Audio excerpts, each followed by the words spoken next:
इतका आनंद फक्त कीर्तन रसामध्ये, फक्त कीर्तन भक्तीमध्ये. म्हणून म्हटलं आपल्या सगळ्यांचं भाग्य आहे इथे इथं येऊन भगवंताचं श्रवण आम्ही करतोय. अर्जुनाने 18 अध्यायी गीतेचं श्रवण केलं, परिणाम झाला, जीवन परिवर्तन झालं. सुरुवातीला कर्तव्य परान्मुख, कर्तव्य विन्मुख असलेला अर्जुन भगवंतांना सांगितलं मध्ये रथ घे देवा. मध्ये रथ आल्याबरोबर आपलेच आपतेष्ट समोर दिसतात आणि भगवान म्हणतायत, अर्जुन म्हणतो देवा मी लढू शकत नाही, माझे हातपाय गळून गेले, आता माझ्या घशाला गोरड पडली, माझीच माणसं समोर आहेत, आपली माणसं समोर आहेत, मग मी यांच्याशी कसा लढू सांग. भगवंत म्हणाले आपली आहेत तर मग समोर का उभी आहेत, आपली आहेत तर आपल्या बाजूला पाहिजेत ना. हे धर्म आणि अधर्माचं युद्ध आहे. अर्जुना तुला कळत नाही म्हणून 18 अध्यायी गीतेचा प्रपंच करायला लागला अर्जुनासाठी. अर्जुनाचं निमित्त झालं, खरं तर तो सगळा आपल्यासाठीच आहे. पण भगवद्गीता आपण हातात घेत नाही, अवघड वाटते. गीता हे सुवर्ण आहे आणि मग या सोन्यावर ज्ञानोबरायांनी चढवला किंवा अलंकार, ज्ञानराजावर चढवलेला अलंकार ज्ञानोबरायांनी ज्ञानेश्वरी दिली, पण तीही आम्ही हातात घ्यायला तयार नाही. किती कर्मदरिद्री आम्ही. तुकोबांची गाथा आम्हाला नको आहे, ज्ञानेश्वरांची ज्ञानेश्वरी नको. आणि मग जीवन दुःखमय आहे, संसार दुःख देतो, त्रास देतो, आपतेष्ट आपल्याला विचारत नाही, आपली कुणी किंमत करत नाही, म्हणून डोक्याला सतत ताण घेऊन आपण सगळे वावरतोय, जगतोय. प्रचंड ताणात आहे सध्या आपण, आहेत की नाही हो म्हणा. आता पण आता नाही ना, आता कीर्तनात आहोत आपण, पण एरवी आमचा संसार आम्हाला प्रचंड त्रास देतोय, प्रचंड टेन्शन देतोय, ताण, फ्रस्ट्रेशन. अगदी लहान लेकरू सुद्धा टेन्शन मध्ये असतं, सगळे ताणात आहेत. मी एक विधान नेहमी करते की आम्हाला काउन्सिलिंग या क्षेत्राचा आधार घ्यावा लागतो, मानसोपचार तज्ज्ञांकडे जावं लागतं. डोकं शांत होत नाही, सतत भणभण भणभण भणभण. बरोबर आहे ना महिला वर्ग, हे आमच्या वाट्याला फार असतं असं म्हणतात आहे की नाही. रांधा वाडा उष्टी काढा, सगळ्यांचं सगळं करा, कुणीच केलं म्हणत नाही. म्हणतं का? खरं सांगा, केलं कुणी म्हणतं का? नाही म्हणत. कितीही करा कुणीच केलं म्हणत नाही. पण माझे ब्रह्मचैतन्य महाराज म्हणतात, प्रपंचासाठी किती करा कुणी केलं म्हणणार नाही, माझ्या रामासाठी थोडं करा, तो लक्षात ठेवेल, तो लक्षात ठेवेल. पण आमचं दुर्दैव असं आहे, संतांनी आम्हाला सगळं दिलंय, करतळी आवळे तैसा हरी, इतकं सोपं करून परमार्थ दिला. पण तरी सुद्धा ब्रह्मचैतन्य गोंदवलेकर महाराज आपले सातारचे संत आहेत, महाराज बसले की त्यांना भेटायला लोक यायचे. आपल्यासारखी साधी भोळी प्रापंचिक मंडळी जीवनातल्या सगळ्या कटकटी तिथं घेऊन आपण जातो. संतांकडे आपण जातो कशाला? एवढ्या करताच जातो. संतांकडे मुक्तीचं दान मागण्याकरता जावं खरं, पण आपण तिथं जाऊन पण आपला प्रपंचच तिथं नेतो आणि रडत बसतो. महाराज खंत करायचे की अरे, म्हणायचे बाबांनो, मी इथं हिरे माणकं रत्न मोती विकायला बसलोय, मी तुम्हाला वाटायला बसलोय, आणि माझ्याकडे येणारं सगळं गिराईक हिंगजिऱ्याचं आहे, सगळे ते हिंगजिरी मोरी एवढंच घ्यायला येत आहेत. आम्ही विनाकारण रडत बसतो की नाही, विनाकारण कुठल्याही गोष्टीला. म्हणजे आम्ही बऱ्याचदा नकारात्मकतेकडे आमचं जीवन जातं. ज्ञानोबरायांकडे थोडं बघा ना. समाजाने अतोनात हाल केले, संन्याशाची पोरं म्हणून विटंबना केली. तुम्ही जगता कशाला रे, तुम्हाला जगण्याचा सुद्धा अधिकार नाही, म्हणून कायम छळ आणि अपमान झाला. पण तरी सुद्धा विश्वात्मक भगवंताकडे विश्वाचं कल्याणच मागितलं, जे खळांची व्यंकटी सांडो. ब्रह्मचैतन्य महाराजांच्या चरित्रातली गोष्ट आहे. महाराज त्या गोंदवल्यामध्ये एक ज्योतिषी आले होते बरं का. आता माझा त्या शास्त्राला विरोध नाही, ते शास्त्र आहे, पण तरी सुद्धा आपण बऱ्याचदा एखाद्या गोष्टीच्या आहारी जातो. त्या ज्योतिष बुवांना भेटायला सगळी माणसं गेली, कुणी आपलं, प्रत्येक जण आपापलं भविष्य विचारतोय. त्या ज्योतिष बुवांकडे जाऊन, त्या शास्त्री बुवांकडे जाऊन सगळेजण आपापलं भविष्य सांगतायत, हात दाखवतायत, हस्तरेषा. एक वाक्य परवा वाचलं, मत देखो हाथों की लकीरों को, मत देखो हाथों की लकीरों को, नसीब तो उनके भी होते हैं जिनके हाथ नहीं होते. हा, आम्ही विनाकारण आयुष्यात इतकी नकारात्मकता घेऊन बसलो. मग कधीतरी ज्यांच्याकडे खरंच काहीच नाही अशांकडे बघावं, आपल्याला कळेल देवाने आपल्याला काय दिलं, किती दिलं. ब्रह्मचैतन्य महाराजांना कळालं, सगळं गोंदवले, पंचकृषीतला सगळा परिवार हा सगळा त्या शास्त्री बुवांकडे जातोय. म्हणले मी पण जातो एक दिवस. महाराज गेले, पत्रिका घेऊन, पत्रिका दाखवली. म्हणाले शास्त्री बुवा एवढी पत्रिका बघा. म्हणाले कुणाची आहे? आहे एक जवळचा मित्र आहे म्हणाले, त्याची पत्रिका आहे. काही चांगलं दिसतंय का हो या पत्रिकेमध्ये? काहीतरी चांगलं होईल का असं वाटतंय का? त्या शास्त्री बुवांनी ती पत्रिका बघितली, काही आकडेमोड, काही गणित केली आणि एकदम चेहरा पडला त्यांचा, एकदम चेहरा पडला. महाराज म्हणाले, काय झालं बुवा, चांगली नाही का पत्रिका, काय अडचण आहे? ते म्हणाले, या पत्रिकेत काहीच चांगलं नाही म्हणले, काहीच चांगलं नाही. या माणसाच्या आयुष्यामध्ये प्रपंचातलं सुख नाही, या माणसाच्या आयुष्यामध्ये कुठल्याही प्रकारची आर्थिक सुबत्ता नाही, या माणसाच्या आयुष्यामध्ये गृहत्यागाचं विधान सांगितलंय, घर सोडावं लागणार आहे, काहीच सुख नाही म्हणाले. कसलं सुख नाही, प्रापंचिक समृद्धी नाही, ऐश्वर्य नाही, काहीच नाही. महाराज म्हणाले, बुवा त्याच्यात असं काही लिहिलंय का की त्याला आयुष्याच्या अत्यंत अल्प वयामध्ये गुरुकृपा होईल? असं काही लिहिलंय का की अत्यंत अल्प वयामध्ये रामदर्शन होईल? एवढंच नाही, कैवल्य साम्राज्याचा धनी, त्रिभुवन सम्राट, अखिल कोट ब्रह्मांडाचा नायक समोर येऊन चतुर्भुज रूपामध्ये दर्शन देईल, असं काही लिहिलंय का? ते म्हणले, नाही असं काही लिहिलं नाही. महाराज म्हणले, ही पत्रिका माझी आहे बुवा, ही पत्रिका माझी आहे. मग मला सांगा, संतांच्या आयुष्यामध्ये सुद्धा अनेक प्रतिकूलता आल्या, पण तरी सुद्धा जीवनाचं गंतव्य गाठलं, भगवंताविषयी आवड निर्माण झाली, भगवंताविषयी आवड निर्माण झाली. आमची अडचण इथं होते, आम्ही श्रवण भक्तीपासून सुरुवात करतो पण तिथंच थांबतो. पुढे कीर्तन भक्ती आहे, पुढे नामस्मरण भक्ती आहे, श्रवणम कीर्तनम विष्णू स्मरणम पादसेवनम अर्चन भक्ती आहे, दास्य सख्य आणि मग आत्मनिवेदन. मग तो राम आतमध्ये येणार आहे. आत्माराम ज्याला म्हटलंय, आत्माराम हृदयामध्ये कधी प्रकट होईल? ते चैतन्य हृदयातलं कधी जाणवेल, कधी दिसेल? माऊलींना ते दिसलं. म्हणून भगवंताची आवड निर्माण व्हावी लागते आणि आवड निर्माण होण्याकरता कारण आहेत. आवड अशीच नाही निर्माण होत. आज तुम्ही आम्ही सगळे इथे आलोत का? आपल्याला कीर्तनाची आवड आहे. मी हात जोडून सांगते, कीर्तनकारांवर प्रेम नाही केलं तरी चालेल बरं. कीर्तनकार असंख्य आहेत, येतील जातील, पण ही गादी आहे ना, ती अनादी काळापासून चालत आलेली आहे. मी कृपा करून हात जोडून आपल्याला मागणं मागते की या गादीवरचं प्रेम आपलं कधीच कमी होऊ देऊ नका, या गादीवरची निष्ठा आपली कधी कमी होऊ देऊ नका. कारण ही नवविधातली सर्वश्रेष्ठ भक्ती कलियुगातलं अत्यंत सुंदर साधन आहे. आज अनेकांना वाटतं ज्याला काही येत नाही त्यांनी कीर्तन करावं, ज्याला काही जमत नाही ती आमची तरुण भावंड धोतर नेसतात. असं नाहीये. वेल एज्युकेटेड माणसं इथं आपण बघताय, रोज त्यांची कीर्तन आपण श्रवण करताय. महाराष्ट्रातली नामवंत कीर्तनकार मंडळी इथं येत आहेत आणि आमच्या तरुण पिढीने, आज बरीच मंडळी तरुण सहभाग आहे इथं, कार्यकर्ते तरुण आहेत, पण सगळ्यांचा जर ओघ इकडं आला ना तर भारत ही देवभूमी आहे. ही जगाला ओरडून सांगण्याची गोष्ट नाही, ती लागणारच नाही, सांगणार नाही. ही देवभूमी आहे. देवानी इथं जन्म घेतला, संतांना इथं जन्म घ्यावा असा वाटला.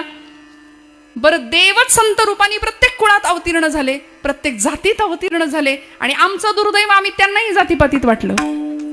इतके आम्ही नतद्रष्ट. संतांनाही आम्ही जातीपातीत वाटलं. ज्ञानोबा अमुक जातीचे, गोरोबा काका अमुक जातीचे, सेनानावी अमुक जातीचे. झालं कल्याण. जातीचं राजकारण करत बसलो. मग ज्ञानोबारायांनी काय करावं?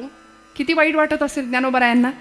ज्ञानोबारायांनी आम्हाला भक्तीची उच्च अवस्था गाठायला शिकवली आणि माणूस नावाचा प्राणी इथं येऊन आयुष्याचं असं नुकसान करून एक दिवस निघून जातो. गेला गेला बापुडा, व्यर्थ गेला. या न्यायाने जीवन रसातळाला कधी जातं कळत नाही. जीवनाच्या उत्थानाचा मार्ग संतांनी सांगितला, ज्ञानोबरायांनी तो गाठला आणि भगवंताशी एक विशिष्ट नातं जोडलं. विरहिणी प्रकरणातले अनेक अभंग लिहिले. देवाचा इतका आठव यावा, देवाची इतकी आठवण यावी आणि त्या आठवणीने ज्ञानोबराय ढसढसा रडायचे. सुंदर भाव व्यक्त केला अभंगाच्या प्रथम चरणापासून. प्रेम भावाची भावा, तुझ वाचुनी केशवा अनुनावडे. खूप सांगितलं सुंदर माऊलींनी. तू माझ्या जीवाचा जीव आहेस, तू माझ्या प्रेमाचा भाव आहेस. भगवंता, मी जिथं प्रेम केलं असा तू एकमेव आहेस. हा, एक स्पष्ट करून जाते. प्रेम आणि भाव या दोन शब्दांना आपण व्यवहारात सरळ वापरून टाकतो, सहज. पण खरं सांगू, हे दोनही शब्द किंवा या दोन्ही भावना जीवाच्या बाबतीत शक्यच नाहीयेत. जीवाच्या बाबतीत प्रेम, भाव या शब्द उच्चारणाची आवश्यकता नाही. हा सगळा भाव फक्त शिवाच्या बाबतीत म्हणजे परमात्माच्या बाबतीतच लागू पडतो. प्रेम कुणावर करावं? देवावर करावं. आज आमची तरुण मंडळी जी प्रेम करतात त्याच्याकरता देहाचे 35 तुकडे सुद्धा होऊन फ्रीजमध्ये जातात. हे प्रेम नाही, हे प्रेम नाही. हे आपण सगळं अनुभवतोय आजूबाजूला काय चाललंय. लव जिहादच्या नावाखाली आमच्या धर्मांतरणाचे अनेक प्रकार घडतायत. ते प्रेम नाही, ते प्रेम नाही. नाही, संतांनी प्रेमाला एक विशिष्ट विलक्षण दर्जा दिला. माऊली म्हणतात, तू माझ्या जीवाचा जीव आहेस भगवंता, जीवीची या जीवा, प्रेम भावाची या भावा, माझ्या जीवाचा जीव आहेस. का हो, इतकं प्रेम भगवंतावर वाटावं असा पूर्वानुराग माऊलींचा काय होता. माऊली म्हणतात, आम्ही देवाचे लाडके झालो किंवा आम्हाला देव आवडायला लागला, हे आमचं नाही, आमच्या पूर्वजांची पुण्य आहे. बहुत सुकृताची जोडी म्हणून विठ्ठली आवडी. माझ्या आईवडिलांची पुण्य आहे म्हणून आम्हाला देव आवडतो. तुकोबराय सांगतात, माझ्या वडिलांची मिराशी गा देवा, तुझी चरण सेवा पांडुरंगा. आमची पूर्व पुण्याई आहे, 8 पिढ्यांची विठ्ठल भक्तीची पुण्याई आहे म्हणून इकडं कीर्तनाला यायची इच्छा होते, त्याशिवाय नाही. म्हणजे भगवंताविषयी पूर्वानुराग असा शब्द आहे. देवाची आवड निर्माण होण्याकरता पुण्याई लागते, पहिलं कारण.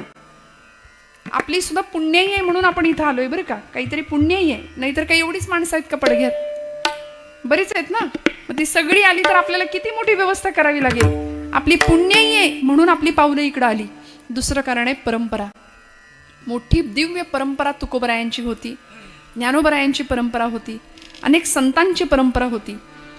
प्रज्ञाचक्षु संतश्रेष्ठ श्री गुलाबराव महाराज, परंपरेचा वैभव. घरामध्ये उपासना आहे, भक्ती आहे, नामस्मरण आहे अखंड. त्यामुळे परंपरेने देव आवडायला लागतो. देव असा नाही आवडत, परंपरा असावी लागते, पूर्वजांची काहीतरी पुण्याई असावी लागते, परंपरा असावी लागते. 8 पिढ्यांची विठ्ठल भक्तीची विश्वंभर बाबांपासून असलेली तुकोबरायांची परंपरा होती दिव्य. तिसरं कारण आहे श्रवण. नवविधातला पहिला प्रकार, भगवंताचं श्रवण केलं पाहिजे. म्हणजे देव आवडावा याकरता काय कारण? श्रवण. देवाचं चांगलं ऐकलं पाहिजे ना, देवाचं नाम ऐकलं पाहिजे, गुण ऐकले पाहिजेत. षड्गुणैश्वर्य संपन्न असला तो परमात्मा आहे, मग त्याचे गुण आपण ऐकले पाहिजेत, तेव्हा देव आवडेल आपल्याला. आपल्याला देव सोडून सगळं आवडतंय सध्या. आपल्याला प्रपंच फार आवडतो. प्रपंच आवडीचा आणि परमार्थ सवडीचा, हे असलं आपलं विधान आहे. वास्तविक झालं पाहिजे उलट. प्रपंच सवडीचा आणि परमार्थ आवडीचा झाला पाहिजे. पण आम्हाला देव नाही आवडत, याचं कारण आम्ही देवाचं श्रवण नाही करत. देवासंबंधाने श्रवण करावं. तिसरं कारण, पहिलं कारण सांगितलं पुण्याई, दुसरं परंपरा, तिसरं श्रवण. आमच्या रुक्मिणी मातेनी काय श्रवण केलं? ज्यावेळी विदर्भ नगरीचा तो राजा होता, भीष्मक नाव त्याचं, भीष्मकाची ही मुलगी भीमकी असं म्हणायचं नाव होतं तिचं. पण आदिशक्ती रुक्मिणी माता पुन्हा एकदा अवतार घेतला आणि कृष्ण परमात्म्याला मिळवण्याकरता या शिवशक्तीचं, या ब्रह्ममायेचं पुन्हा मिलन झालं. भीष्मकाच्या दरबारामध्ये राजा बसलेला आहे, शेजारी रुक्मिणी आईसाहेब बसलेले आहेत. सगळा दरबार भरलेला आहे आणि राजाच्या डोक्यावर किंवा चेहऱ्यावरती चिंतेची रेष दिसली. त्या दरबारामध्ये एक भाट आला होता, स्तुती पाठक कीर्तिनामा नावाचा एक भाट आला आणि त्यांनी राजाला विचारलं, राजेसाहेब कसली चिंता लागली आहे तुम्हाला? तेव्हा भीष्मक राजा म्हणाला, माझ्या चिंतेचं कारण हे माझ्या शेजारी बसले म्हणले. कोण बसलं होतं? रुक्मिणी माता बसली होती. अजून लग्न व्हायचंय, विवाह व्हायचंय म्हणून पित्याला लागलेली काळजी. आता मुलीचं लग्न म्हणजे पित्यासाठी काळजीचं कारण आहे ना. आमच्या नारदीय कीर्तनामध्ये आम्ही आर्या वृत्त गातो. मोरोपंतांची एक आर्या आहे. उपवर कन्या होता पितयाच्या काळजास कातरते, कातर सासर सागर, कातर सासर सागर, जाय कशी पार हेची कातरते. उपवर नको, आता रामारामा नको नाही का. उपवर कन्या होता, ते वाजवतात नेहमी नारदीय कीर्तन. उपवर कन्या होता पितयाच्या काळजास कातरते. बापाच्या काळजाला काळजीची कात्री लागते मुलगी वयात आली किंवा लग्नाची झाली की. आणि पूर्वीचा काळ होता 8 वर्षात भवेत कन्या. 8 वर्षाची मुलगी झाली की ती विवाहाला उपवर झाली. आता 8 दुने 8 त्रिक 8 चौक 8 जाऊ दे का पुढे, अजून काही त्याला आता बंधन राहिलेलं नाहीये. पण आपली शास्त्र परंपरा आहे, कन्या उपवर झाली की आपल्या पित्याच्या हृदयाला काळजीची कात्री लागते की कसं होईल तिचं, काय होईल. आणि ते नातं इतकं छान आहे मुलीचं आणि बापाचं, पित्याचं. ज्यांना मुली आहेत त्यांना माहिती आहे. हा, आताची मुलगी कायद्याचा आधार घेते म्हणा, नाही का, ती सुद्धा कायद्याचं संरक्षण घेते, पण हरकत नाही. पण ते नातं भाव पातळीवर आहे. त्यामुळे भीष्मक राजाला चिंता लागली होती, माझ्या बाळाचं कसं होईल, कारण इतकी रूपसंपन्न आहे, गुणसंपन्न आहे. त्यामुळे असा आर्यावर्तामध्ये एकही मुलगा किंवा असं स्थळ तिला मिळेना, कसं व्हायचं हिचं, म्हणून चिंता लागलेली. तेव्हा तो भाट आला आणि राजाची चिंता ऐकून घेतली आणि म्हणाला, राजेसाहेब कसली चिंता करताय? रतीलाही म्हणजे रतीपेक्षा सुंदर असलेली तुमची ती रुक्मिणी, पण तुमची रुक्मिणी ज्याच्यावर ओवाळून टाकावी असा मदनाचा पुतळा बघून आलोय आत्ताच. राजस सुकुमार मदनाचा पुतळा, राजस सुकुमार मदनाचा पुतळा, राजस सुकुमार मदनाचा पुतळा, राजस सुकुमार मदनाचा पुतळा. रवी शशिकळा लोलिया, रवी शशिकळा लोलिया, राजस सुकुमार मदनाचा पुतळा, राजस सुकुमार मदनाचा. रवी शशिकळा लोलिया, रवी शशिकळा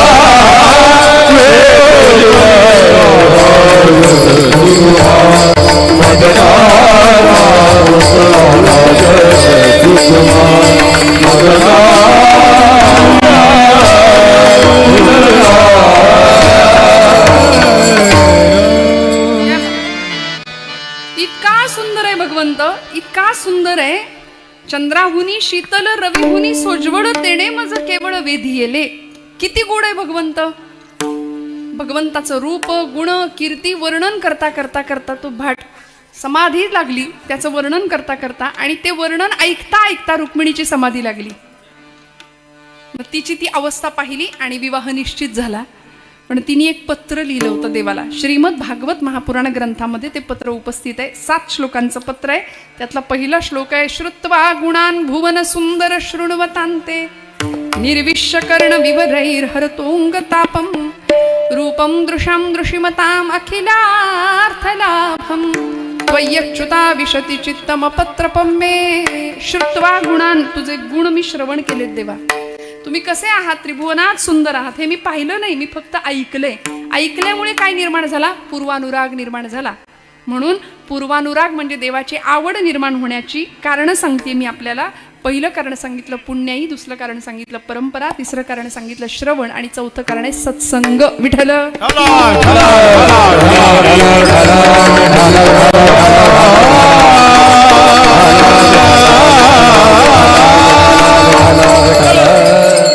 देव आवडला पाहिजे. मग जो आवडायला पाहिजे त्याच्याविषयी काहीतरी आपण ऐकलेलं असावं. मग देवाचे श्रवण, गुण श्रवण केल्यानंतर चांगल्यांच्या संगतीत आपण बसलो की देव आवडतो. संतांच्या संगतीत गेल्यानंतरच देव आवडणार आहे. काही दिवसांपूर्वी नवीन वर्ष सुरू झालं, जुनं वर्षाला आपण निरोप दिला. सरत्या वर्षाला कसा निरोप दिला गेला जगामध्ये आपण पाहिला. मग अशांच्या संगतीत बसल्यानंतर आपल्याला देव आवडेल? नाही आवडणार.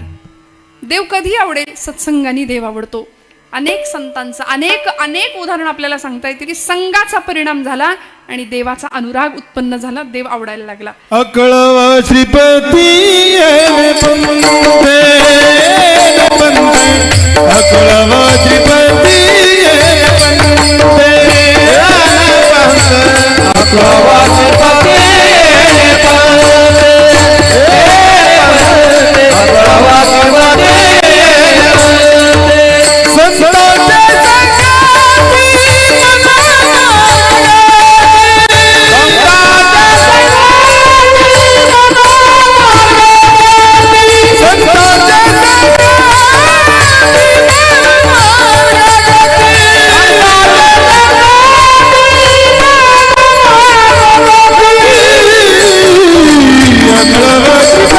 श्रीपती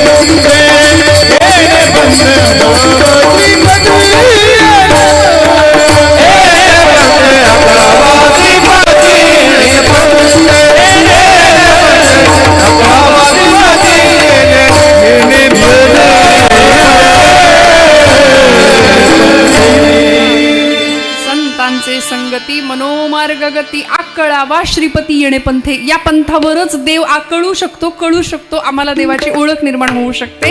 याकरता देवाची आवड निर्माण होणं. त्यानंतर काय परिस्थिती आहे बघा. पहिला टप्पा देवाची आवड, दुसरा टप्पा आहे भेट, मिलन. देवाला भेटले संत, कडकडून आलिंगन द्यावं पंढरीश पांडुरंग परमात्म्याला. नामदेव महाराज पांडुरंगाला कडकडून आलिंगन द्यायचे. ज्ञानोबा आहे मिलनाची अवस्था आहे. देव भेटल्यानंतर होणारा आनंद वेगळा आहे. आणि त्यानंतर भक्तीचा तिसरा टप्पा जो सगळ्यात श्रेष्ठ आहे, जो भाव ज्ञानोबरायांनी या अभंगात व्यक्त केलाय, तो म्हणजे विरह. म्हणजे भेटल्यानंतर जेवढं प्रेम उत्कट अवस्थेला पोहोचत नाही, ते विरहात पोहोचतं. म्हणून व्यवहारातला विरह नाही, प्रपंचातला विरह नाही, देवाचा आणि भक्ताचा विषय आहे. तो विरह संतांनी व्यक्त केला. विरहिणी, विराणी, वीरराणी अनेक शब्दांनी या अभंग प्रकाराला उच्चारलं गेलं. वीरराणी का हो म्हणाले? कारण आपला प्रपंच चालू आहे, प्रपंच आहे. गोपींचा प्रपंच होता गोकुळात, सगळं होतं, सासू सासरे नवरा सगळी कर्तव्य चालू होती, पण देवावर निस्सीम प्रेम होतं. प्रपंच आहे पण तरी सुद्धा माझ्या प्रपंचातली कर्तव्य कर्म पूर्ण करत असताना देवा माझं तुझ्यावर प्रेम आहे. हा अत्यंत सुंदर असा भाव. म्हणजे सगळं बाजूला आणि तू फक्त माझा. आपण काय म्हणतो, मुलगा माझा, घर माझं, शेती माझी, परिवार माझा, बंगला माझा, गाडी माझी. तसा देवा तू पण माझा. पण असं नाही. मीराबाईंना विचारा, मीराबाई म्हणतात मेरे तो गिरीधर गोपाल दुसरा न कोई. हे म्हणायला धाडस लागतं, हे म्हणायला शौर्य लागतं की त्याच्याशिवाय माझं दुसरं कोणी नाही. म्हणून नामदेव महाराज रडायचे. आसुवे दाटली उभारो आसुवे दाटली उभारो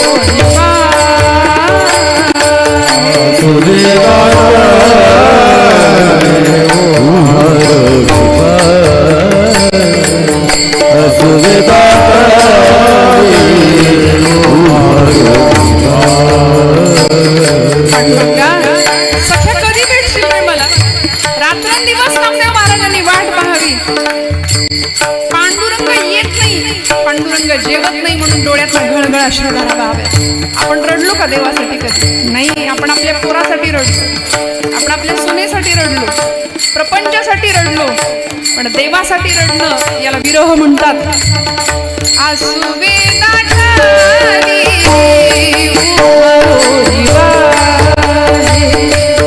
आसुवे दाटली उभारो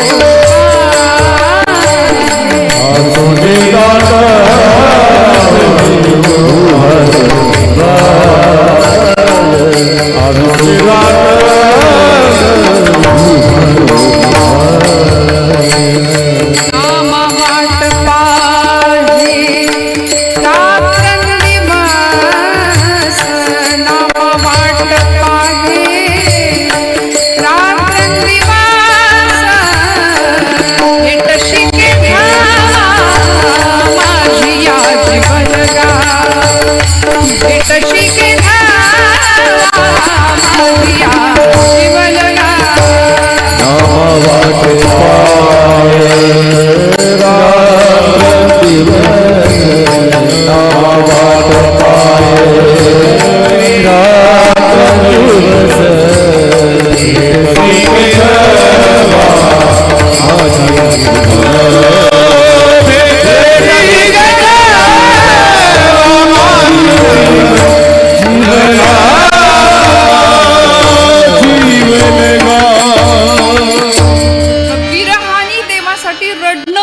ज्ञानोबरायांचा होता.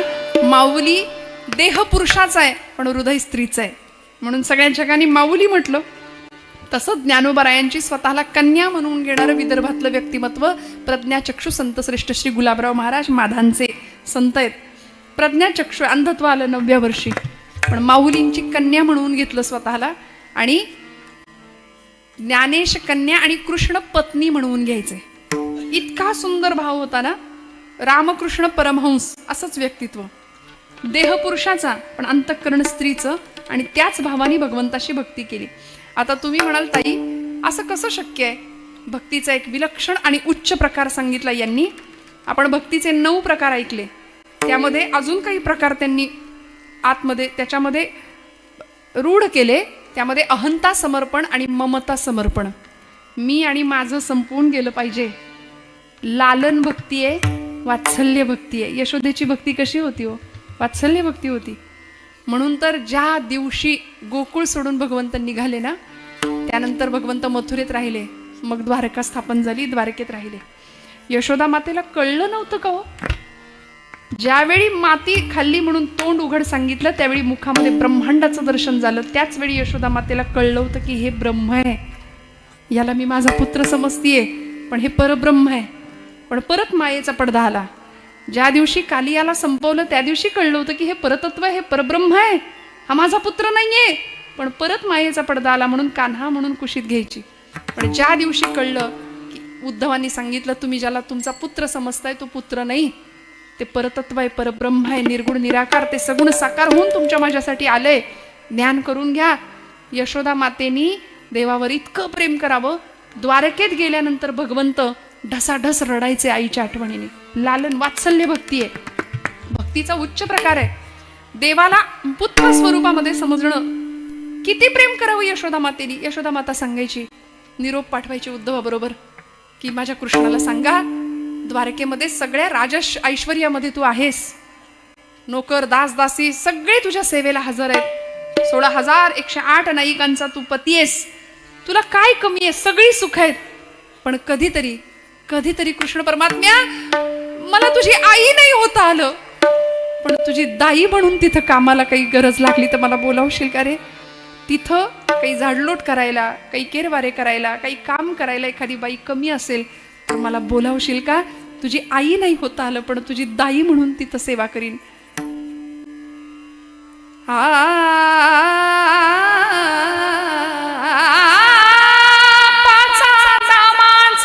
घोंगडाने सेना उरली मोठ मी ते जेविन गे बाये, कामारी कामारी कामारी भुवन, कामारी कामारी कामारी हमारे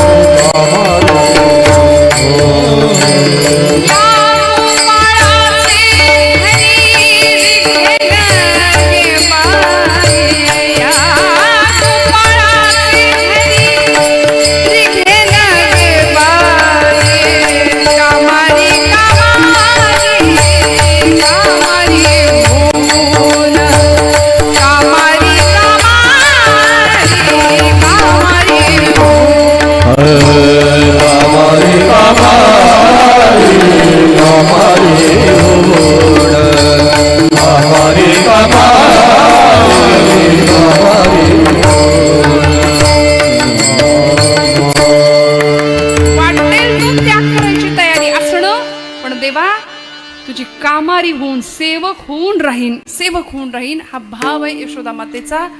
वात्सल्य भाव, लालन भाव, अहंता समर्पण, ममता समर्पण, आणि याच्या नंतर जी भक्ती जन्माला येते तिला पराभक्ती असं म्हणतात. आणि तीच मधुरा भक्ती, माधुर्य भक्ती.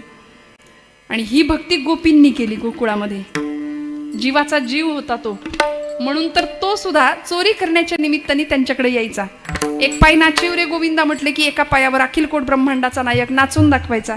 तुला गोडभर ताक देईन, लोण्याचा गोळा देईन म्हटलं की तो नाचून दाखवायचा. इतकं प्रेम करावं. जीवी चिया जीवा, प्रेम भावा चिया भावा, तुझं वाचुनी केशवा अनुनावडे, अशी अवस्था गोपींची होती. का हो? त्याचं कारण ज्ञानोबराय सांगतात अभंगाच्या दुसऱ्या चरणात. जीवे अनुसरणीये अजुनी गण, जीवे अनुसरणीये अजुनी गण, जीवे अनुसरणीये अजुन काय, जीवे अनुसरणीये अजुन काय, जीवे अनुसरणीये अजुनी काय.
अनुसरलिये अजूनी का नये वेगी आणावा तोसये प्राणू माझा.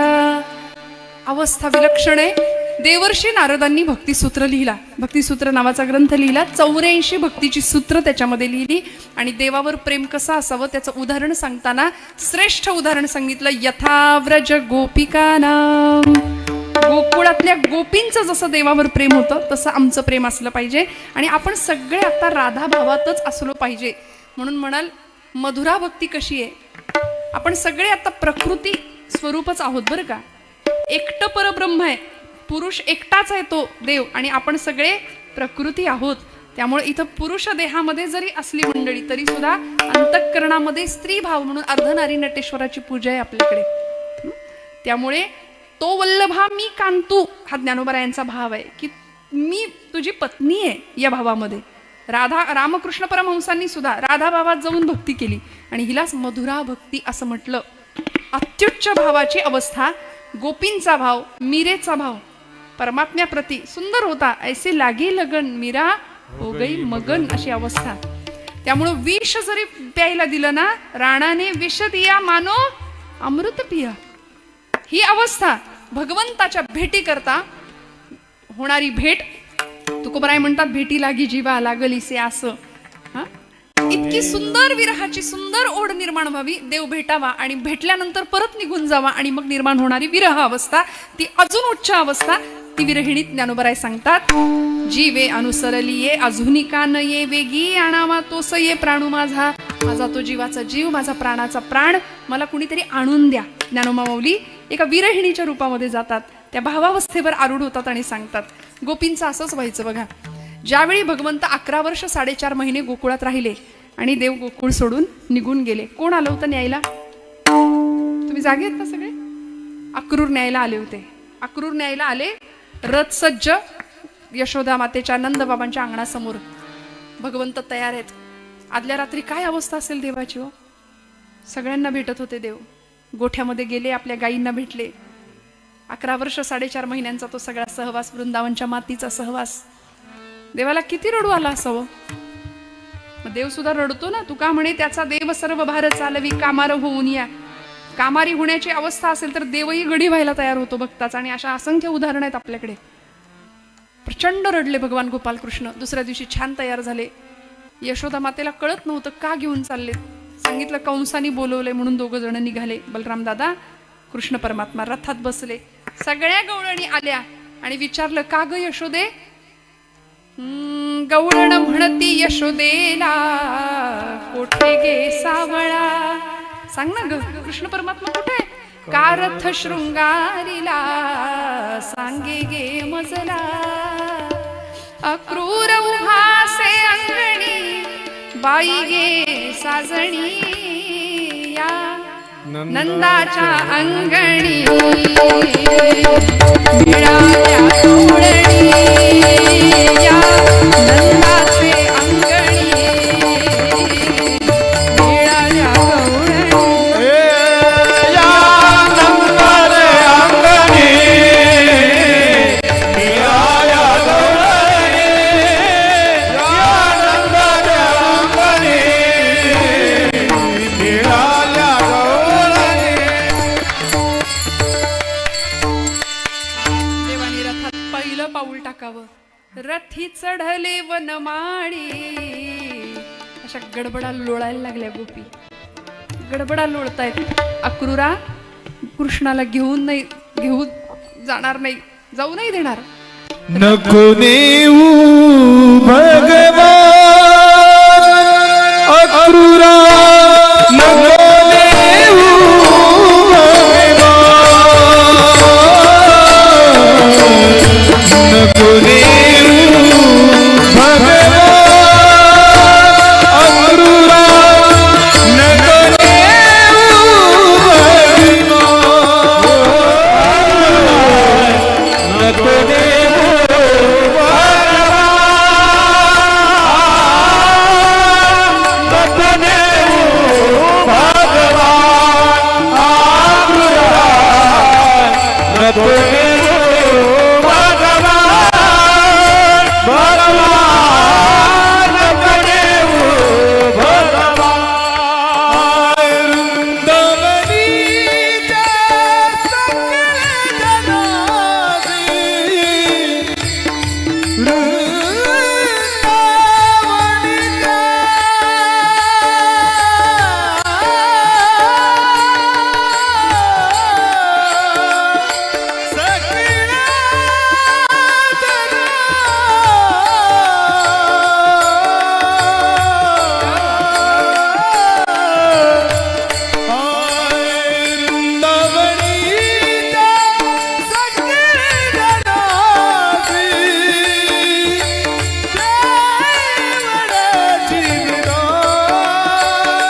सांगितलं नेऊन जाऊ नका, कृष्णाला घेऊन जाऊ नका. का? तो आमच्या जीवाचा जीव आहे, तो आमच्या प्राणांचा प्राण आहे, तो आमचा प्रेम भाव आहे. प्रेम भावाची या भावा तुझं वाचुनी केशवा अनुनावडे, जीवे अनुसरली अजुनी का नये वेगी आणावा तो से प्राणू माझा. या अवस्थेला, या विरहाच्या अत्युच्च अवस्थेला पोहोचलेल्या गवळणी. पण ज्यावेळी भगवंत निघून गेले, काय अवस्था झाली गोकुळवासियांची. नयनीच्या उदकाने भिजली धरणी, आनंदाचे अंगणी. सगळी माती भिजून जावी गोकुळची. पण इतकं प्रेम भगवंतावर करावं, निघून गेल्यानंतर सुद्धा त्याच्या स्मृती गोकुळामध्ये जिवंत आहेत. आमचा देव फक्त कामापुरता असतो. म्हणून मी सुरुवात मगाशी म्हटलं, सकाम भक्ती. आम्ही भक्तीच्या प्रांतात फार लबाड आहे. आम्ही मिशनपेक्षा कमिशनला जास्त महत्व देतो, नाही का? भक्ती अशी असावी जी निष्काम भक्ती आहे, संतांची भक्ती. काहीच नको. महाराजांना मागता आलं असतं की पांडुरंगाचा समोर उभा होता, महाराज म्हणले आम्ही सदैव सुडके, बरे झाले देवा निघाले दिवाळे.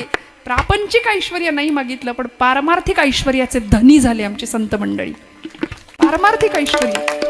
आज आम्हाला सगळी सुबत्ता आहे, पण परमार्थाच्या बाबतीत आम्ही का बरं दरिद्री ठरतो? याचं कारण असं की संतांच्या वाटेवरनं चालण्याची इच्छा नाही. असली इच्छा तरी त्या इच्छेनी, तितिक्षेनी, दृढतेनी ती मार्गक्रमण आम्ही करायला तयार नाही. ज्ञानोबराय अशा अवस्थेला पोहोचले आणि एका विरहिणीच्या भावामध्ये जाऊन जणू गवळणीचा भाव सांगतायत. गोपींनी असं म्हणतात, भागवतामध्ये वर्णन आहे, तिथं कात्यायनीचं व्रत केलं होतं भगवंताला पती स्वरूपामध्ये समजण्याकरता, पती स्वरूपात मिळावा म्हणून. आणि त्या व्रतावर प्रसन्न होऊन भगवंत त्यांना भेटले सुद्धा. शरद पौर्णिमेच्या रात्री कदंब वृक्षाच्या खाली भगवंत बासरी घेऊन बासरी वाजवायचे. वृंदावनामध्ये बासरीचा मंजूळ स्वर आणि वंशी असंच तिचं नाव, ती आकर्षून घ्यायची. सगळ्या गोपी यायच्या. आता इथं गोपी काही देहानी येत नव्हत्या. याबद्दल फार गैरसमज आहेत बघा आमच्यामध्ये. आम्ही ते नवरात्रीला काही गरबा खेळतो, ती म्हणे रासक्रीडाच आहे, देवानी खेळलेली. असलं काही नाहीये. ती रासक्रीडा म्हणजे काही कामक्रीडा नव्हती हो. जीवात्म्याचं शिवात्म्याशी मिलन होतं. भगवंतांना भेटायला काही गवळणी घर सोडून आल्या नव्हत्या. तो जीवात्मा होता, भगवंताच्या भेटी करता व्याकुळ झालेला. आम्ही सगळे जीव आहोत, त्या शिवाची ओढ आम्हाला लागावी हे कीर्तनाचं उद्दिष्ट आहे. ब्रह्मीभूत काय आपण प्रमाण ऐकलं. इथं आल्यानंतर देव हृदयात आला पाहिजे, ही इथली गरज आहे, इथली आवश्यकता आहे. नाही तर मग 1.5-2 तास फक्त श्रवण करायचं आणि इथलं इथंच ठेवून निघून जायचं, हा परिणाम नाहीये कीर्तनाचा. त्यामुळे जेणेकरून मूर्ती ठसावी अंतरी श्री हरीची, हे प्रमाण नाथ महाराजांनी का दिलं कीर्तनाचं? त्याचं उद्दिष्ट म्हणजे कीर्तनकार आणि श्रोता सगळ्यांच्या माध्यमातून हेच घडावं की देव हृदयात यावा, हे उद्दिष्ट आहे. भक्ती हे बेसमेंट आहे. भक्ती हे बेसमेंट आहे. त्यामुळे या सगळ्या गवळणींनी हे व्रत करावं, देवाला पती स्वरूपात प्राप्त करावं. आणि देव कदंब वृक्षाच्या त्या झाडाखाली, कदंब वृक्षाखाली बासरी वाजवतोय. त्या बासरीकडे पाहिलं आणि गोपींनी तिला सुद्धा प्रश्न विचारला, बाई गो, आम्ही त्याला मिळवण्याकरता एवढे तडफडतो, पण तुझं भाग्य किती, तू थेट भगवंताच्या इतक्या जवळ, आधाराजवळ जाऊन पोहोचलीस. तुझं भाग्य तरी केवढं मोठं. ती बासरी सांगते, देवाचा जवळ जाण्याकरता सहज नाहीये ती वाट. देव इतक्या सहज आकळत नाही. देव जर मिळायचं असेल ना तर त्याकरता काय करावं लागतं? ती बासरी म्हणते, मी आतून बाहेरून स्वतःला सोलून घेतलं, आतून पोकळ झाले, बाहेरून सोलून घेतलं, प्रचंड वेदना सहन केल्या, तरी सुद्धा देव जवळ करेना. म्हणून स्वतःच्या सर्वांगाला 6 छिद्र पाडून घेतली. काम, क्रोध, मोह, लोभ, मद, मत्सर या 6 छिद्रांमधून जेव्हा संपूर्ण अंतःकरण रिकाम झालं, निर्विकल्प झालं, तेव्हा भगवंतांनी जवळ केलं. विठ्ठल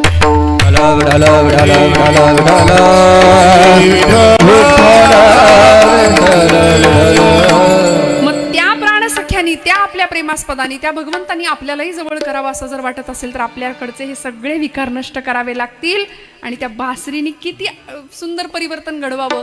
गोपी धावत यायच्या, कसली जीवाला भूल पडे, कसली जीवाला भूल पडे, जीवाला भूल पडे,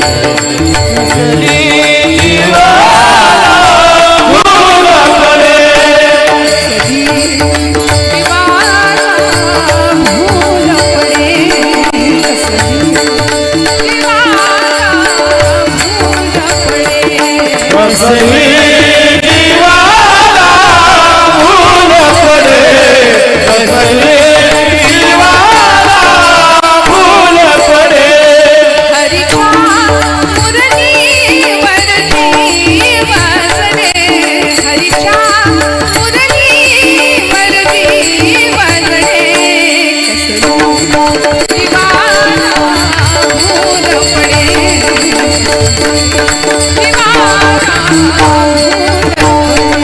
हरीच्या मुरलीवरती वाजले हरीच्या मुरलीवरती वाजले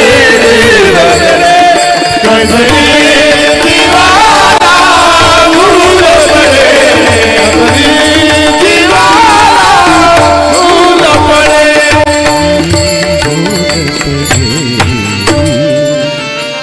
त्या बासरीचा ध्वनी ऐकावा सगळ्या गोपी कृष्णाला भेटायला याव्यात आणि आल्याबरोबर त्यांना असा निर्माण भाव झाला की आम्ही देवाला मिळवलं धन्योस्मी असा भाव निर्माण झाला की देव आम्हाला मिळाला झाला निर्माण अहंकार देव प्राप्त झाला असा भाव मनात झाल्याबरोबर देव निघून गेले आणि मग भक्तीची शेवटची अवस्था विरह पूर्वानुराग मिलनाची अवस्था आणि विरहाची अवस्था देव निघून गेले देव निघून गेल्यानंतर आता परत तो भेटावा याकरता पुन्हा एकदा तळमळ पुन्हा एकदा रडणं पुन्हा एकदा आर्तता आणि मग दर्शनशास्त्रामध्ये भगवंताच्या अस्तित्वाच्या काही खुणा सांगितल्यात एखादी गवळण एखादी विरहिणी ज्ञानोबराय कसे आठवणींनी वाट बघतात बघा भगवंताची आपल्या कामामध्ये मग्न असताना एखाद्या विरहिणीला अचानक एखादा सुगंध यावा ईश्वरी साक्षात्कार व्हावा असा अनुभव निर्माण होतो आणि अचानक एखादा सुगंध येतो आणि ती विरहिणी बाहेर पाहते तर देव अंगणात उभा आहे अवचिता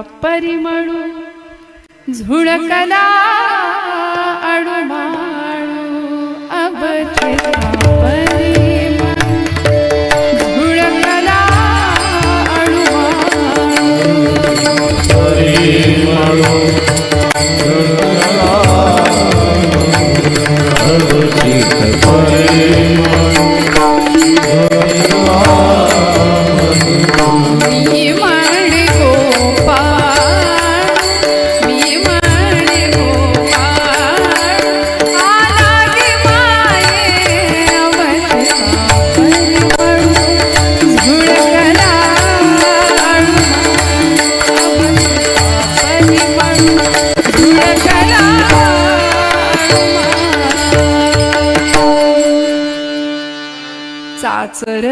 चाचरती बाहेरी निघाले पाहिलं देवाला परमात्म्याला आणि देव मिळाला अशा विलक्षण भावावस्थेवर आरूढ झालेल्या या गवळणी ज्ञानोबराय म्हणतात वेगी आणावा तो सये प्राणू माझा अशा जीवात्म्याला शिवात्म्याची भेट व्हावी याकरता तळमळणारा जो अखंड जीव आहे तो विरहिणीचा भाव ज्ञानोबराय व्यक्त करतात गोकुळातल्या गवळणी भगवंताला भेटी करता कायम कायम आसुसलेल्या असायच्या देव भेटावा उद्धव गोकुळात गेले त्यावेळी तोच भाव उद्धवांनी खूप समजावून सांगितलं की तो तुमचा कुणी नाही ते परब्रह्म आहे यशोदा मातेला सांगितलं तो तुमचा पुत्र नाही यशोदा म्हणते आम्ही तुला शहाणं समजत होतो ज्ञानी समजत होतो तू तर वेडाच निघालास तो आमचा पुत्र नाही म्हणतोस अरे दिवसातनं 1000 वेळा तो आम्हाला आई बाबा म्हणायचा दिवसातनं देव कधी चुकतो का देव चुकत नाही ना मग हा दिवसातनं कितीतरी वेळा माझ्या हातनं मार खायचा चोरी करायचा वस्त्र पळवायचा खोटं बोलायचा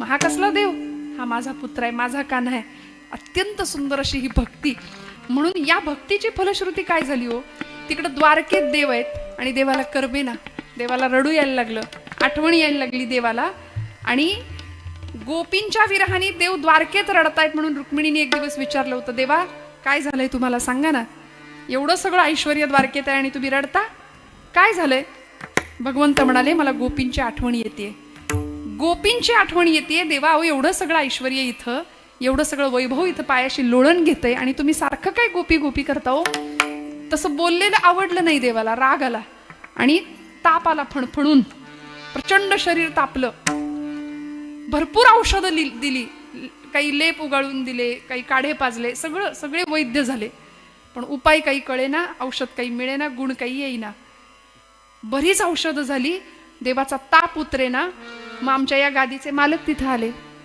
देवर्षी नारद जुने कीर्तनकार म्हणायचे, स्वर्गात स्वर्गात आले नारद, नारायण नारायण. आता देवर्षी नारदांचं नाव उच्चारलं की सगळ्यांना असं वाटतं, आपण व्यवहारामध्ये समाजामध्ये एखादा माणूस असेल कळ लावणारा, आपण काय म्हणतो, आला बघा कळीचा. अहो म्हणू नका तसं म्हणू नये. का? कारण देवर्षी नारद हे भक्तीचे आचार्य आहेत. म्हणजे त्यांना देवांकडेच नाही, दैत्यांकडे सुद्धा मान होता. दैत्य सुद्धा त्यांचं ऐकायचे. म्हणजे सगळीकडे सन्मान होता आणि सगळ्यांच्या उद्धाराचंच काम संतांनी त्या केलंय. म्हणजे या गादीचे ते मालक आहेत म्हणून म्हटलं, त्यांची टिंगल कधी करू नका. नरस्य धर्मो नारहा तद्ददाती इति नारदा म्हटले. माणसाला त्याच्या धर्माची जाणीव करून देणारे देवर्षी नारद होते. नारद म्हणाले, देवा आल्यापासून बघतोय सगळी द्वारका नगरी रडतीये, तुम्ही रडताय, काय झालंय द्वारकेत? रुक्मिणी म्हटली, नारदा यांच्या आरोग्याचा प्रश्न गंभीर झालाय, यांना ताप आलाय, बघा बरं जरा. नारद म्हणले, शक्यच नाही, शास्त्रात भेद आहेत प्रकृती आणि पुरुष. बिघडते ती प्रकृती आणि स्थिर राहतो तो पुरुष. आणि देव पुरुष आहे, पूर्णावतार आहे. देवाची प्रकृती बिघडते शक्य नाही म्हणले, आपल्याला ड्युटी आहे इथं. आता काहीतरी जातीवंत वकील होते नारद. देवाजवळ गेले आणि देवाला पाहिलं, त्यांच्या मंचकावर असे झोपलेत. आणि खुणेनी सांगितलं, मी उत्तम आहे, काही झालं नाही मला. भगवंत म्हणले, तरी सुद्धा नाटक चालू ठेवलं पाहिजे. देवर्षी म्हणाले, नारद भगवंता काय झालंय, तुम्हाला ताप आलाय असं ऐकलंय. बरं मग काय औषध आहे? देव म्हणले, औषध मिळणार नाही, अवघड आहे औषध. किती औषधं केली सांगा ना देवा, मी आत्ता जातो आणि घेऊन येतो. मी नारद सगळीकडे फिरतो कीर्तनासाठी, आमचं कामच आहे. आत्ता घेऊन येतो औषध. सांगा म्हणाले, काय औषध आहे? भगवंत म्हणाले, औषध मिळणं कठीण आहे. ज्या व्यक्तीचं माझ्यावर खरं प्रेम आहे, ज्या व्यक्तीचं माझ्यावर खरी भक्ती आहे, खरा भाव आहे, त्या व्यक्तीच्या पायाची धूळ माझ्या अंगाला लावायची, माझा ताप निघून जाणार आहे. देवर्षी म्हणले, एवढंच ना, आत्ता जातो आणि घेऊन येतो म्हणले. पायधूळच आणायची आहे ना. सगळं त्रैलोक्य पालतं घातलं, कुणीही पायधूळ द्यायला तयार नाही. जो तो म्हणतो परब्रह्म, ते देव परब्रह्म आहे, त्याच्या अंगाला आमच्या पायाची धूळ लावली तर आम्ही नरकात जाऊ अशाने. आम्ही का आमच्या पायाची धूळ देऊ? कुणीच द्यायला तयार नाही. रुक्मिणी देईना, कुणीच देईना. शेवटी नारद मान खाली घालून पुन्हा देवांसमोर. देव म्हणले, आम्ही आता जायचं का आता याच्यात? नाही म्हणले, देवा दुसरं एखादं औषध सांगा. भगवंत म्हणाले, हे एकच औषध आहे. तुम्ही कुठं कुठं गेला? सगळी यादी सांगितली. म्हणाले, त्या यादीत गोकुळाचं नाव होतं का हो? हा, गोकुळात नाही गेलो म्हणाले. देवा आत्ता जा आणि माझ्या गोपींना सांगा मला बरं नाही. नारद गोकुळात गेले. आता काय अवघड, 5 मिनिटात देवर्षी नारद संपवायचे कीर्तन आपल्याला. लगेच गोकुळात गेले. गोकुळात गेल्याबरोबर रास क्रीडेचा स्मृती महोत्सव गवळणी साजऱ्या करतायत. आणि त्या गोपींच्याकडे पाहिलं, त्यांचा भाव नारदांनी पाहिला. तिथूनच नमस्कार केला त्यांच्या कृष्ण भक्तीला. आपण आलोय हे कळावं म्हणून नारायण नारायण आपल्या ब्रह्मवीणेचा खडकार केला. गोपी आल्या आणि म्हणाल्या, नारदा कुठून आलात तुम्ही आत्ता? आमचा कृष्ण द्वारकेत राहिलाय, आमची काही आठवण बिठवण काढतो का? कधी आमच्याविषयी काही विचारतो का? आता मला सांगा, या प्रश्नाचं उत्तर जर नीट दिलं तर यांना नारद कोण म्हणणार? ते म्हणले, गोपींनो तुम्ही फार भोळ्या ग, भोळ्यासारखा आपला आमचा कृष्ण जीव वाळून टाकता त्याच्यावर. पण तो बघा रमलाय तिथं द्वारकेत, त्याला तुमची आठवण पण नाही. मीच 1-2दा विषय काढला होता तुमचा, पण म्हणतो कसा, जाऊ दे गोपी, जुन्या झाल्या त्या गोष्टी. नारदा कशाला जुन्या गोष्टी काढता? आता गोपी राग येईल तर त्या गोपी कसल्या? गोपी म्हणल्या, नारदा ठीक आहे, माणसाच्या मागं कामाचा व्याप वाढला की माणूस काही जुन्या गोष्टी विसरतो, असू दे, पण आहे तिथं तो चांगला आहे ना, त्याचं आरोग्य चांगलं आहे ना, त्याची तब्येत चांगली आहे ना. नारद म्हणले, ताप आलाय त्याला. ताप? मग औषध केलं ना, सगळं त्रैलोक्य पालतं घातलं, पण औषध मिळालं नाही. म्हणून त्याच्याच सांगण्यावरून इथं आलोय. गोपी म्हणल्या, नारदा आत्ताच तुम्ही म्हणालात आम्हाला विसरलाय आणि त्याच्या सांगण्यावरून तुम्ही गोकुळात आलात. बरं काय औषध आहे? प्रेम जयाचे मजवरी, ज्याचं भक्ती प्रेम भगवंतावर आहे, उच्च पराकोटीचं, त्याच्या पायाची धूळ देवाला लावायची, देवाचा ताप बरा होणार आहे. कुणीच पायधूळ दिली नाही, कुणीच नाही. गोपी म्हणाल्या, नारदा नाही कोणी दिली, तुम्ही कीर्तनकार ना? म्हणले, हा. मग तुमच्या पायाला नव्हती का धूळ? तुम्ही सगळीकडे फिरता. द्वारकेत स्फटिक माणक आहेत म्हणले, द्वारकेत माती नाही. मग म्हणे तुम्ही सगळीकडे भ्रमण करता, तुमच्या पायाला नव्हती का धूळ? नारद म्हणाले, खरं सांगू का, देव परब्रह्म आहे, कृष्ण परमात्मा पूर्णावतार आहे, त्याच्या अंगाला माझ्या पायाची धूळ लावली तर मी नरकात नाही का जाणार? देवर्षींच्या डोळ्यातलं पाणी पाहिलं आणि गोपींनी करावं काय एवढं ऐका की संपलं आपलं कीर्तन. गोपींनी त्या गोकुळाच्या त्या वृंदावनच्या धुळीमध्ये आपले पाय नाचवले, पाट्या पाट्या भरून नारदांच्या समोर ठेवल्या. आणि प्रत्येक गोपी सांगत होती, नारदा जिथं खरं भक्ती अंतःकरण आहे जिथं खरं भक्तिप्रेम आहे ना तिथं स्वर्ग आणि नरक या भावनेचा स्पर्शही होता कामा नये. म्हणून पाट्या भरून धुळीनी नारदांच्या समोर ठेवलेली प्रत्येक गोपी सांगते, या पाटीमध्ये या टोपलीमध्ये जितके धुळीचे कण आहेत तितके दिवस, तितकी वर्ष, तितकी युग, तितकी जन्म आम्ही नरकात कुजून संपलो तरी चालेल, पण आमचा कृष्ण बरा झाला पाहिजे, आमचा कृष्ण बरा झाला पाहिजे. प्रत्येक गोपींनी ती पायधूळ भगवंताला द्यावी. आणि आज आम्ही ती वृंदावनातली माती, ती गोपीचंदन, ते प्रेम आजही आम्ही विठोबा परमात्म्याने सुद्धा पुढच्या अवतारामध्ये ज्यावेळी विटेवर उभा राहिला तेव्हा ते चंदन माथ्यावर मिरवलं, कारण त्याला भक्तीचा स्पर्श आहे. म्हणून मला असं वाटतं प्रेम कसं असावं. ज्ञानोबराय सांगतात की माझा भगवंत असा आहे, जीवे अनुसरलिये अजूनिका नये, वेगी आणावा तो सये प्राणू. माझा हा विरह कुठे संपला हो. भगवंतांना ती धूळ ज्यावेळी नारदांनी आणून दिली त्यावेळी नारदांनी ती धूळ दिली, भगवंतांनी घेतली आणि आपल्या अंगाला फसाफस पासली, म्हणाले माझा ताप गेला. कशाचं फळ? त्याला स्पर्श होता नामाचा, त्याला स्पर्श होता भक्ती प्रेमाचा, भावाचा. त्यामुळे आपल्याही अंतःकरणामध्ये भगवंत यावा असं वाटत असेल तर हाताने टाळी, मुखानी नाम विठोबा रखुमाई. विठोबा रखुमाई, विठोबा रखुमाई, विठोबा रखुमाई, विठोबा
आदिशक्ति मुक्ताबाई की जय, जय जय ठोपार कुमारी, हरि जय जय ठोपार कुमारी, हरि जय जय ठोपार कुमारी, जय जय ठोपार कुमारी, जय जय ठोपार